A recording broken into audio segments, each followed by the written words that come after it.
함께 보실 하나님 말씀은 여호수아 20장 1절부터 9절까지의 말씀입니다. 우리 한 절씩 교도하여 읽도록 하겠습니다. 여호와께서 여호수아에게 말씀하여 이르시되 이스라엘 자손에게 말하여 이르기를 내가 모세를 통하여 너희에게 말한 도피성들을 너희를 위하여 부지 중에 실수로 사람을 죽인 자를 그리로 도망하게 하라. 이는 너희를 위해 피해 보복자를 피할 곳이니라. 이 성읍 중에 하나에 도피하는 자는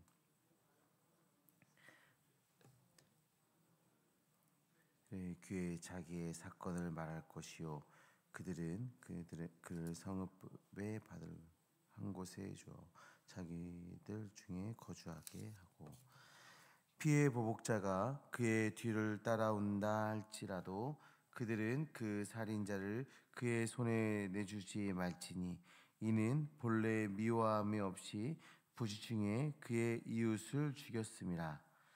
그 살인자는 회중 앞에 서서 재판을 받기까지 또는 그 당시 대제사장이 죽기까지 그 성읍에 거주하다가 그 후에 그 살인자는 그 성읍 곧 자기가 도망하여 나온 자기 성읍 자기 집으로 돌아갈지니라 하라 하시니라.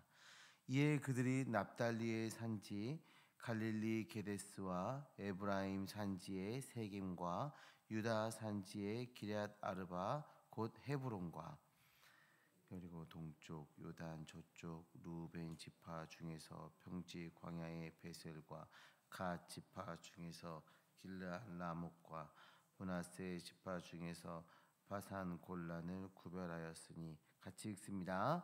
이는 곧 이스라엘 모든 자손과 그들 중에 거류하는 거류민을 위하여 선정한 성읍들로서 누구든지 부지 중에 살인한 자가 그리로 도망하여 그가 회중 앞에 설 때까지 피배 보복자의 손에 죽지 아니하게 하기 위함이니라.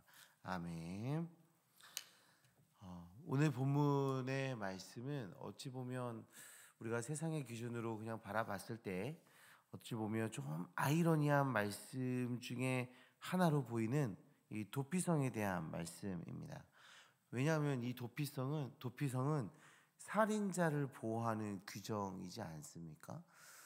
살인자가 보호받을 수 있는 제도를 우리 하나님께서 지금 정해주고 계신 겁니다. 이 아이러니한 규정은 하나님의 명령에 의해서, 그러니까 하나님의 의지에 의해서 지금 이 도피성이 세워지고 있습니다. 언뜻 보면 아이러니하고 좀 논쟁거리가 될 것 같은 이 말씀은 사실 우리에게 주어진 놀라운 은혜를 담아내고 있습니다. 그리고 또 오늘 본문의 특징 중에 하나는 하나님께서 여호수아에게 주시는 마지막 말씀이기도 합니다. 하나님께서 여호수아에게 마지막으로 말씀하시는 장면이기도 하지요. 여호수아와 이스라엘은 이 하나님의 명령을 이제 다시 한번 확인하고 이제 그 명령대로 도피성을 정하는 일을 해야 합니다. 도피성 규정의 목적을 3절에서 분명하게 밝히고 있어요. 부지 중에 실수로 사람을 죽인 자를 그리로 도망하게 하라. 이는 너희를 위해 피해 보복자를 피할 곳이니라. 부지 중에 사람을 죽인 자, 곧 고의성이 없이 사고에 의해서 살인을 저지른 자를 보호하는 규정인 것입니다. 도피성으로 도피하는 자는 성읍 어귀에 서서 그 성읍의 장로에게 자신의 사건을 쭉 이야기합니다. 그 사건을 들은 장로는 그를 보호해야 된다는 판단이 설 경우 그가 거주할 것을 내어주고 있습니다. 그때 보복을 목적으로 온 사람들에게 그를 내어주지 못하게 되어 있습니다. 그리고 그 살인자가 회중의 앞에 서서 재판을 받을 때까지 또는 그 당시 대제사장이 죽기까지 그 성읍에 거주하다가 그 후에는 원래 자기의 성읍, 자기 집으로 돌아가게 되어 있었습니다. 이것이 도피성의 규정이죠. 이 도피성 제도는 우리에게 임한 하나님의 놀라운 은혜와 사랑을 잘 보여주는 제도입니다. 살인자에게도 은혜가 주어지는 이 도피성 제도는 살인자 같은 죄인인 우리에게도 하나님의 은혜가 임하는 것을 보여주고 있기 때문이죠. 우리는 죄인이에요. 죄로 인해 죽을 것 같은 사람도 아니고 죄로 인해 죽은 자입니다. 죄로 인해 이미 죽은 자. 죄로 인해 죽은 우리에게 주어질 것은 하나님의 심판과 지옥의 형벌이었습니다. 그런데 하나님의 주도적인 역사로 인해서 우리는 은혜를 입게 되었습니다.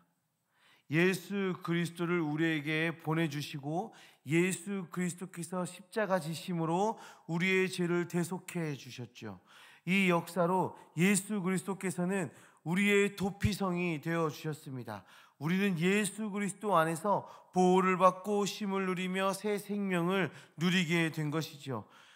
사랑하는 성도님들, 오늘 도피성의 규정이 하나님의 의지와 명령으로 주어진 것처럼 우리를 향한 하나님의 은혜와 하나님의 그 사랑도 하나님의 의지로, 하나님의 주도적 역사로 우리 가운데 주어진 것입니다.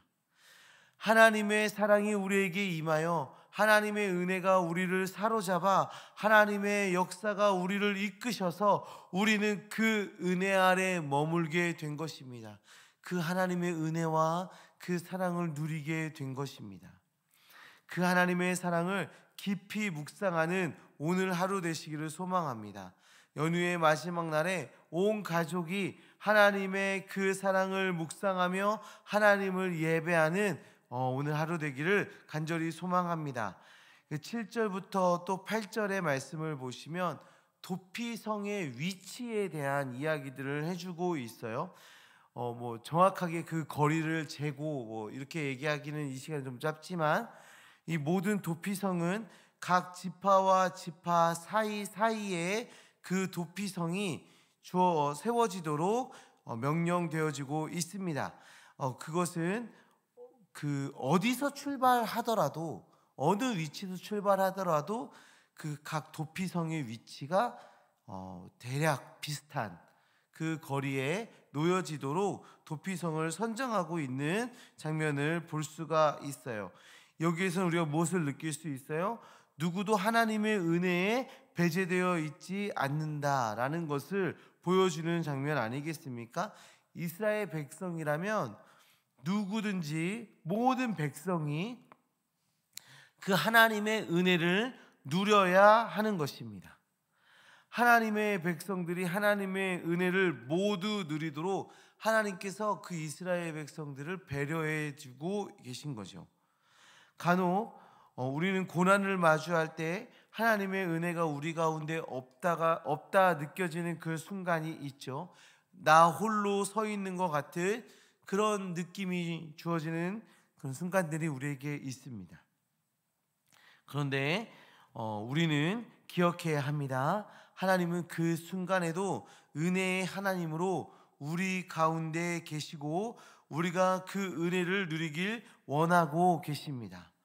우리의 도피성이 되어주신 예수 그리스도와 함께 그 은혜를 누리는 하나님의 백성으로 담대히 세상을 살아내는 주님의 자녀들 되시기를 간절히 소망합니다. 하나님은 우리가 어느 상황 속에 어떠한 모습으로 있다 할지라도 하나님의 은혜를 누리기를 원하고 계세요. 내가 고난 중에 있을지라도, 내가 아픔 중에 있을지라도, 내가 기쁨 중에 있을지라도, 내가 평안 가운데 있을지라도 그 하나님의 은혜를 누리도록 항상 우리와 가까이 계시다라는 것을 기억하며 살아가시길 소망합니다. 오늘 말씀을 마무리하도록 하겠습니다. 하나님께서는 하나님의 의지와 하나님의 명령으로 도피성 제도를 허락하셨습니다. 이 도피성 제도는 하나님의 은혜가 죄인된 우리에게 임하는 모습을 잘 보여주고 있는데요. 우리의 도피성은 예수 그리스도시며 예수 그리스도로 우리는 보호함을 얻고 쉼을 누리며 그 새 생명을 누리게 되었습니다.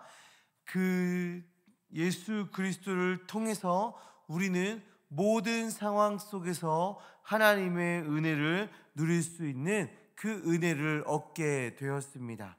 그 은혜와 그 사랑에 감사하며 은혜 아래 머문 자다운 삶을 살아내는 우리 모든 성도님들 되시기를, 주의 자녀 되시기를 간절히 소망합니다.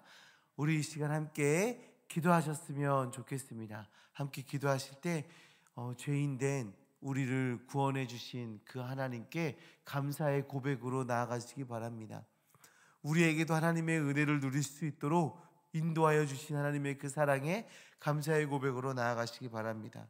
또한 하나님의 은혜를 입은 성도다운 삶을 살아내는 우리 될 수 있도록 주님 우리에게 역사하여 주시옵소서. 함께 기도하셨으면 좋겠고요. 또 각자 가지고 나온 간절한 기도 제목 가지고 함께 기도하며 나아가는 시간 갖도록 하겠습니다.